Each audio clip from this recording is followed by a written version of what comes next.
ಪೊನ್ನಿಯಿನ್ ಸೆಲ್ವನ್ 5ನೇ ಪಾರ್ಟು 20ನೇ ಸಂಚಿಕೆ.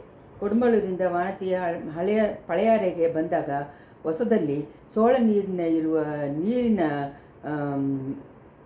ನೀರು ತುಂಬಿ ಇರೋದನ್ನು ನೋಡಿ ಅವಳಿಗೆ ಒಂದೇ ಆಶ್ಚರ್ಯ.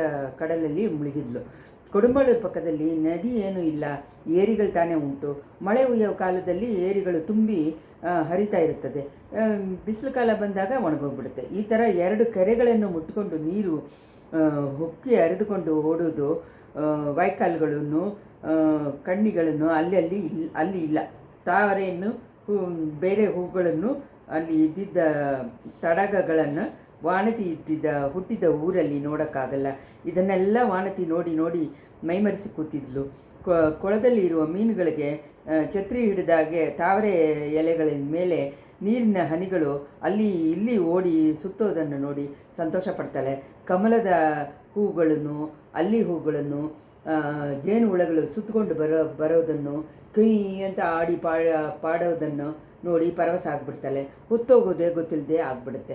ಒಂದು ಸಮಯ ವಾನತಿನು ಕುಂದವೇನು ಸೆಂಬಿನ ಮಾದೇವಿ ಕರೆದಿದ್ದನ ಮೇಲೆ ತಿರುನಲ್ಲಕ್ಕೆ ಹೋಗಿದ್ದರು. ವಸಂತ ಮಾಳಿಗೆಯಲ್ಲಿ ಉಳಿದಿದ್ರು. ಸೆಂಬಿನ ಮಾದೇವಿನು ಕುಂದವೇನು ಆವಾಗ ಸೈವ ಸಮಯ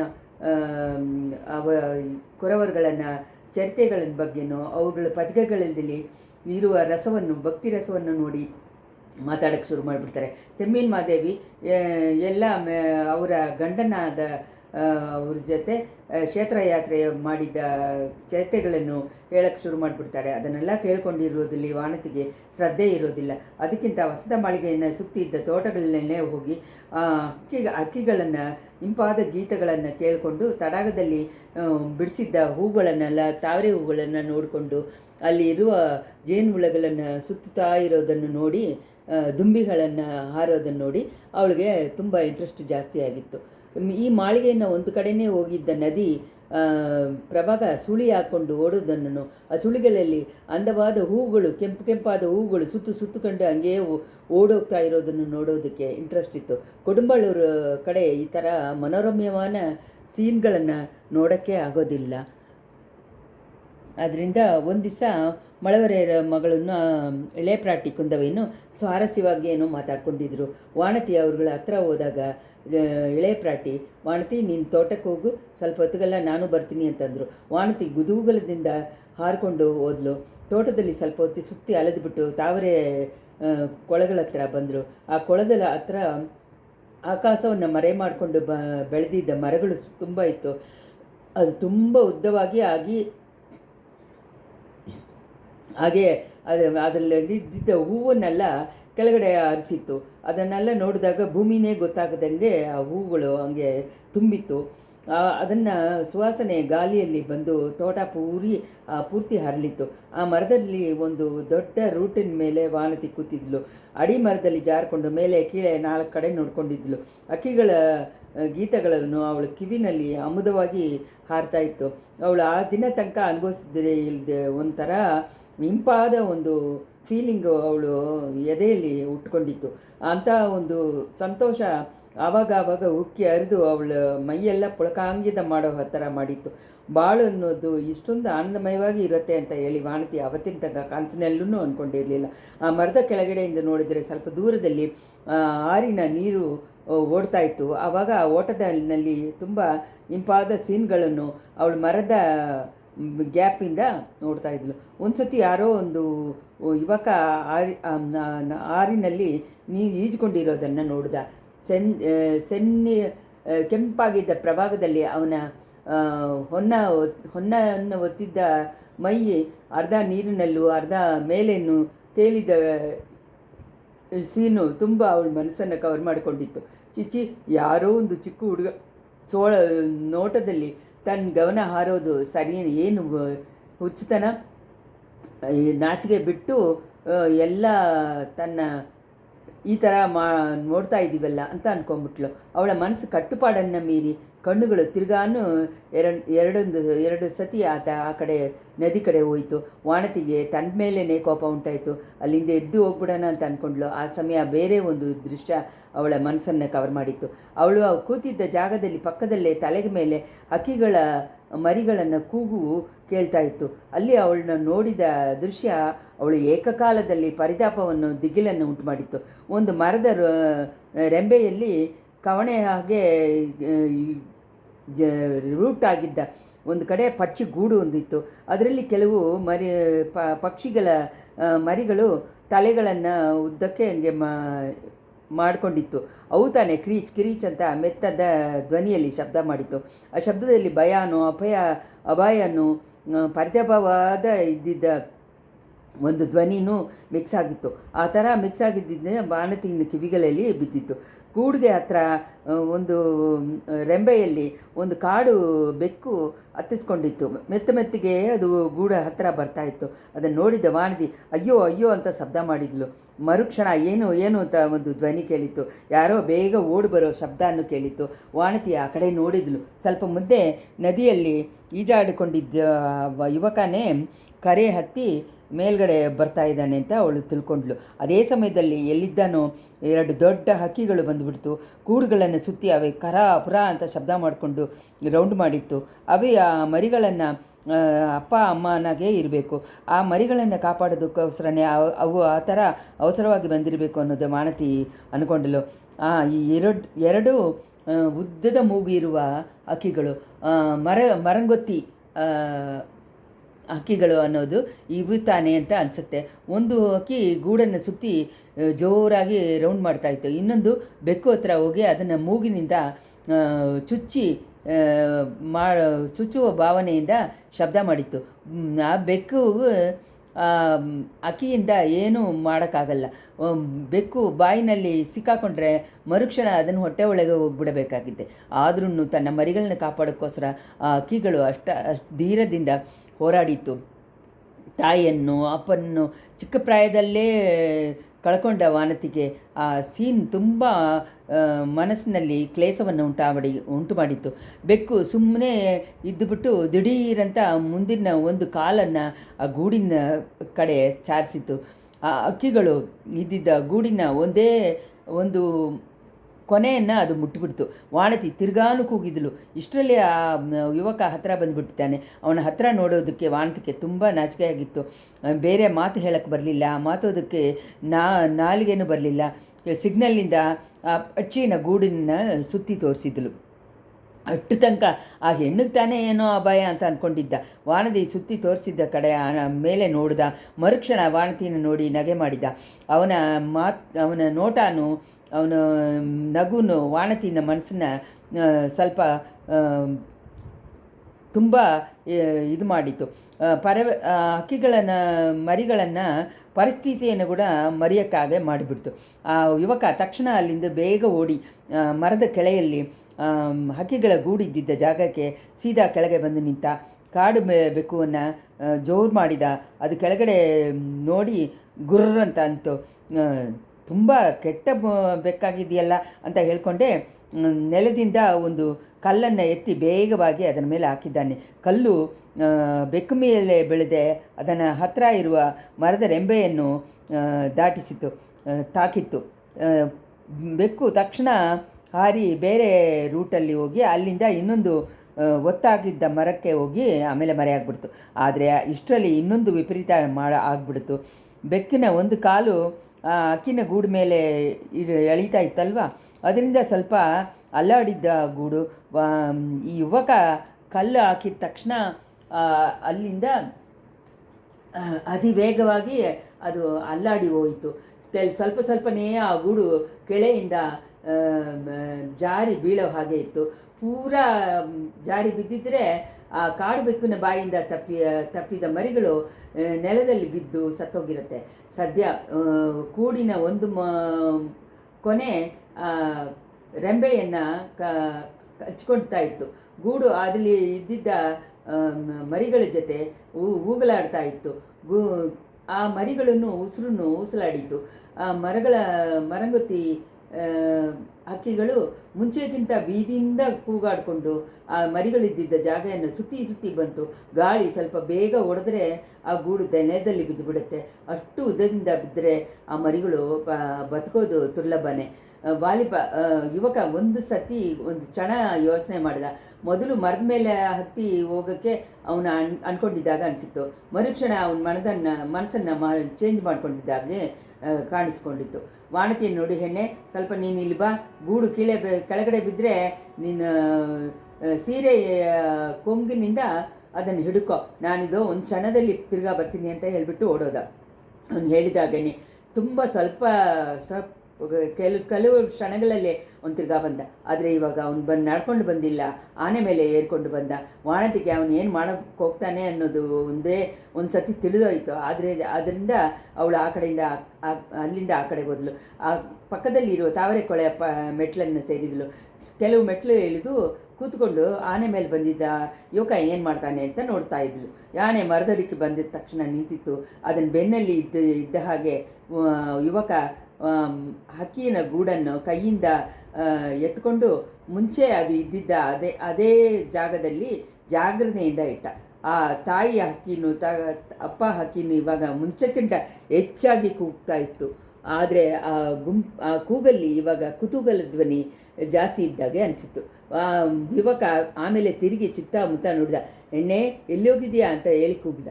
ವಾನದಿ ತುಂಬ ನಾಚಿಕೆಗೊಂಡಿದ್ಲು, ಮೌನವಾಗಿದ್ಲು. ಯುವಕ ಯಾನೆ ಮೇಲಿಂದ ಕೆಳಗಿಳಿದ. ಆಮೇಲೆ ತಿರ್ಗಾ ಸುತ್ತಮುತ್ತ ನೋಡಿದ. ವಾನದಿ ಮನಸ್ಸಿನಲ್ಲಿ ಏನೋ ಅಂದ್ಕೊಂಡ್ಲು. ಆ ನೆನಪು ಅವಳಿಗೆ ತುಂಬ ಗೇಲಿಯಾಗಿತ್ತು. ಅವಳು ಅರಿಯದೇ ನಗು ಬಂತು. ಜೋರಾದ ಶಬ್ದದಲ್ಲಿ ಗಲಗಲ ಅಂತ ನಗ್ಗಲು. ಅದನ್ನು ಕೇಳಿಬಿಟ್ಟು ಯುವಕ ತಡಾಗದ ಮೆಟ್ಲತ್ರ ಬಂದ. ವಾಣತಿಯನ್ನು ನೋಡಿ, ಹೆಣ್ಣೆ ಯಾಕೆ ನಗ್ತಾ ಇದೆಯಾ, ನೀನು ಇಷ್ಟು ಬಲವಾಗಿ ನಗು ಹಾಗೆ ಇವಾಗ ಏನಾಗ್ಬಿಟ್ಟಿದೆ ಅಂತಂದ. ಯುವಕನ ಧ್ವನಿ ವಾಣತಿನ ಸವಿಯಲ್ಲಿ ಬಿದ್ದುದು. ತಿರ್ಗಾನು ಮುಂಚೆ ಹಾಗೇನೆ ಅವಳ ಮನಸ್ಸು ಒಂಥರ ಕುತೂಹಲ ಆಯಿತು. ಮುಂಚೆಗಿಂತ ನಾಚಿಕೆ ಜಾಸ್ತಿ ಆಯಿತು. ಅವನ್ನ ಹತ್ತಿ ನೋಡೋಕ್ಕಾಗದೆ ಆ ಕಡೆ ಈ ಕಡೆ ನೋಡ್ಕೊಂಡಿದ್ಲು. ಎಣ್ಣೆ ಯಾಕೆ ನಗ್ದೀಯಾ, ಹೇಳಲ್ವಾ ಅಂತ ತಿರ್ಗಾನು ಯುವಕ ಕೇಳಿದ. ವಾಣತಿ ಮನಸ್ಸನ್ನು ದಿಟ ಮಾಡಿಕೊಂಡು, ಏನೂ ಇಲ್ಲ, ನೀನು ದೊಡ್ಡ ಸೈನಿಕನಾಗಿದೆಯಲ್ಲ ಅಂತ ಅಂದ್ಕೊಂಡು ನಗ್ದೆ. ಬೆಕ್ಕಿಂದ ಜಗಳ ಮಾಡೋದಕ್ಕೆ ಆನೆ ಮೇಲೆ ಬಂದೆ ಅಲ್ವಾ ಅಂತ ಕೇಳಿದ. ಅದನ್ನು ಕೇಳಿಬಿಟ್ಟು ಆ ಯುವಕ ನಗ್ದ. ಹೆಣ್ಣೆ ಅದು ಬೆಕ್ಕು ತಾನ, ನೀನು ಮಾಡಿದ ಜೋರಾಗಿ ಧ್ವನಿಯನ್ನು ಕೇಳಿ ಹುಲಿ ಬಂದುಬಿಡ್ತು ಏನಂತ ಹೆದರ್ಬಿಟ್ಟೆ ಅಂತ ಹೇಳಿ. ವಾಣತಿಗೆ ಇಷ್ಟರಲ್ಲಿ ಧೈರ್ಯ ಬಂದುಬಿಡ್ತು. ಅವಳ ಹತ್ರ ಇತ್ತ ನಾಚಿಕೆಯನ್ನು ಕಮ್ಮಿ ಆಗಿಬಿಡ್ತು. ಆಹಾ, ಹಾಗೇನಾ, ಹುಲಿ ಪಾವುಟ ಹಾರುವ ಸೋಳನಾಡಿನಲ್ಲಿ ಹುಲಿನ ಕಂಡು ನಾನು ಯಾತಕ್ಕೆ ಹೆದರಬೇಕು, ನೀನು ಪಾಂಡಿ ನಾಡವನ ದೇಶದವನ ಅಂತ ಹೇಳಿದ್ಲು. ಅದನ್ನು ಕೇಳಿದ ಯುವಕನ ಮುಖ ಮುಂಚೆಕ್ಕಿಂತ ಸ್ವಲ್ಪ ಜಾಸ್ತಿಯಾಗಿ ಸಂತೋಷಗೊಂಡಿತ್ತು. ಹೆಣ್ಣೆ, ನಾನು ಬೇರೆ ದೇಶದವನಲ್ಲ, ಈ ಸೋಳನಾಡಿನ ಸೇರಿದವನೇ. ಆನೆ ಮೇಲೆ ಏರಿ ನಾನು ಜಗಳ ಮಾಡೋಕ್ಕಲ್ಲ ರಣರಂಗಕ್ಕೆ ಹೋಗಿದ್ದೀನಿ. ನೀನು ಯಾರು, ಯಾವ ಊರು ಹೆಣ್ಣು, ದೊಡ್ಡ ಮಾತಿನ ಮಲ್ಲಿಯಾಗಿದೆಯಲ್ಲ ಅಂತ ಕೇಳಿದ. ಆನೆಪಾಗ, ಮರ್ಯಾದೆಯಿಂದ ಮಾತಾಡು, ನಾನು ಯಾರಾಗಿದ್ರೆ ನಿನಗೇನು, ಯಾತಕ್ಕೋಸ್ಕರ ಅದ್ರ ಬಗ್ಗೆ ಕೇಳ್ತಾ ಇದೆಯಾ ಅಂತಂದ್ಲು ವಾಂತಿ. ಸರಿ, ಹಾಗಾದರೆ ನಾನು ಕೇಳಲಿಲ್ಲ, ದೊಡ್ಡ ಮನೆತನ ಹೆಣ್ಣು ಅನ್ಸತ್ತೆ, ಹೋಗ್ತೀನಿ ಅಂತ ಹೇಳಿಬಿಟ್ಟು ಆ ಯುವಕ ಮೆಟ್ಲೇರಿ ಮೇಲೆ ಹೋಗ್ತಾ ಇದ್ದ. ವಾಣತಿ ತಿರ್ಗಾನು ಆಟನೂ ಪರಿಗಾಸ ಅನ್ನೋದು ಅನಿಸಿದ ಧ್ವನಿಯಲ್ಲಿ, ಆನೆಪಾಗ ನನ್ನನ್ನು ನೀನು ಆನೆ ಮೇಲೆ ಹತ್ತಿಸ್ಕೊಂಡು ಹೋಗ್ತೀಯಾ ಅಂತ ಕೇಳಿದೆ. ಸರಿ, ಹತ್ತಿಸ್ಕೊಂಡು ಹೋಗ್ತೀನಿ, ನನಗೇನು ನೀನು ಕೊಡ್ತೀಯಾ ಪ್ರೈಸು ಅಂತ ಕೇಳಿದ. ಕೂಲಿನ ನನ್ನ ದೊಡ್ಡಪ್ಪನ ಹತ್ರ ಹೇಳಿ ನಿನಗೆ ನಮ್ಮ ಕೊಡುಂಬಳರ ಅರಮನೆಯಲ್ಲಿ ಕೆಲಸ ತಕ್ಕೊಡ್ತೀನಿ, ಇಲ್ಲಾಂದರೆ ಆನೆ ಪಡೆಗೆ ಸೇನಾಬದಿ ಹಾಕಿ ಮಾಡೋಕ್ಕೆ ಹೇಳ್ತೀನಿ ಅಂತ ಅಂದ್ಲು ವಾನತಿ. ಓಹೋ, ಕೊಡುಂಬಾಳರು ಯುವರಾಣಿನ ನೀವು ಅಂತ ಹೇಳಿದ ಯುವಕ. ಅದಷ್ಟು ತನಕ ಚೆನ್ನಾಗಿ ಅರಳಿದ್ದ ಅವನ ಮುಖ ಇವಾಗ ಸುಕ್ಕುಮ ಆಯಿತು. ಅವನ ನಗೆ ಹೋಯಿತು. ಅವನ ಹಣೆ ಎಲ್ಲ ಸ್ವಲ್ಪ ಟೈಟಾಗಿ ಆಗೋಯ್ತು. ಯಾಕೆ, ಕೊಡುಂಬಾಳೂರು ಯುವರಾಣಿ ಅಂದರೆ ಅಷ್ಟು ನಿಮಗೆ ಮಟ್ಟನ, ನಿಮ್ಮ ಆನೆ ಮೇಲೆ ಹತ್ತಬಾರ್ದ ಅಂತಂದಲು ವಾಂತಿ.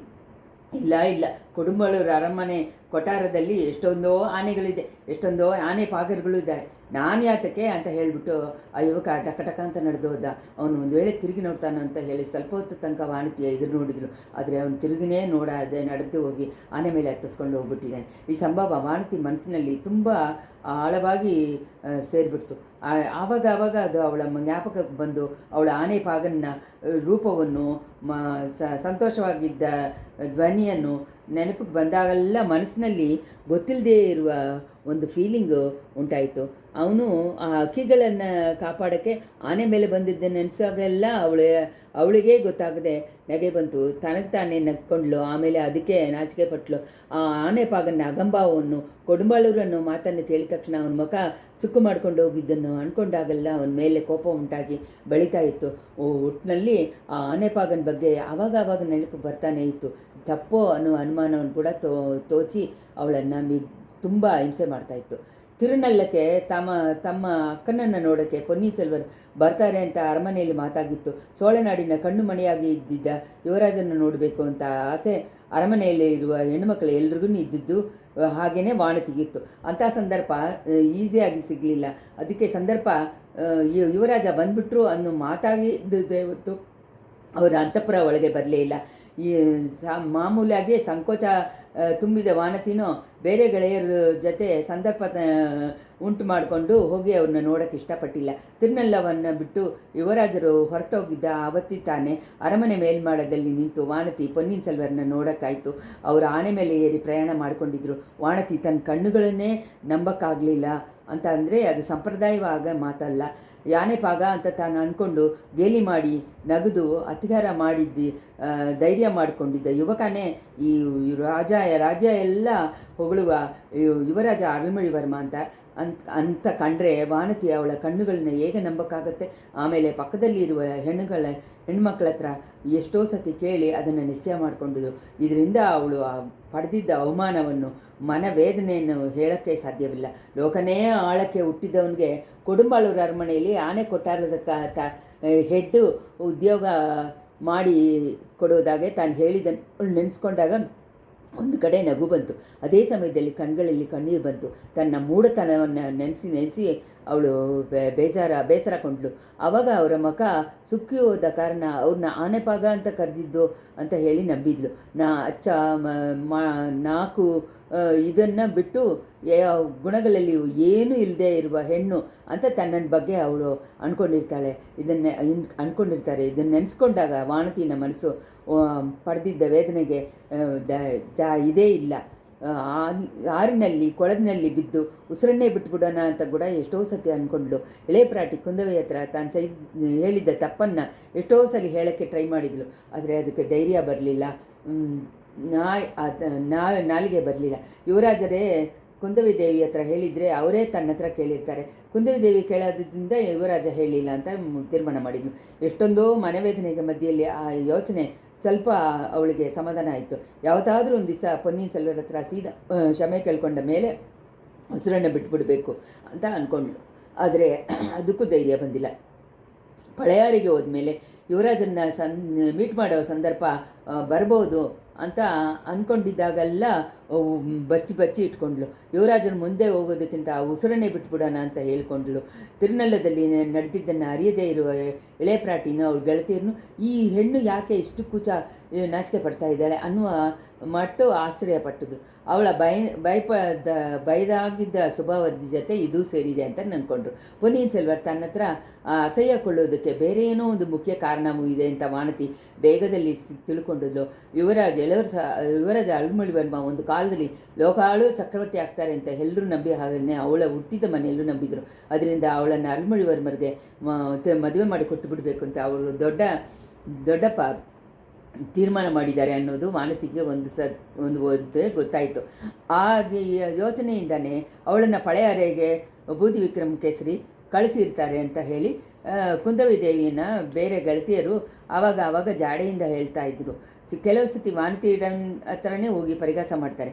ಅದರಿಂದನೇ ನೀನು ಯುವರಾಜ ಮುಂದೆ ಹೋಗಲ್ವಾ, ನಮಗೆ ಗೊತ್ತಿಲ್ವಾ ನಿನ್ನ ಕಳ್ಳತನ ಅಂತ ಹೇಳ್ತಾರೆ. ಈ ಮಾತುಗಳು ವಾನತಿಯನ್ನು ಕಿವಿಯಲ್ಲಿ ನಾರಾಸವಾಗಿ ಬಿತ್ತು. ತಾನು ಕೊಡುಂಬಳೂರು ಹೆಣ್ಣು ಅಂತ ಗೊತ್ತಾದ ಮೇಲೆ ಆನೆಪಾಗನ ಮುಖ ಸುಕ್ಕಾಗಿದ್ದ ಕಾರಣ ಇದಾಗೇ ಇರ್ಬೋದಲ್ವಾ.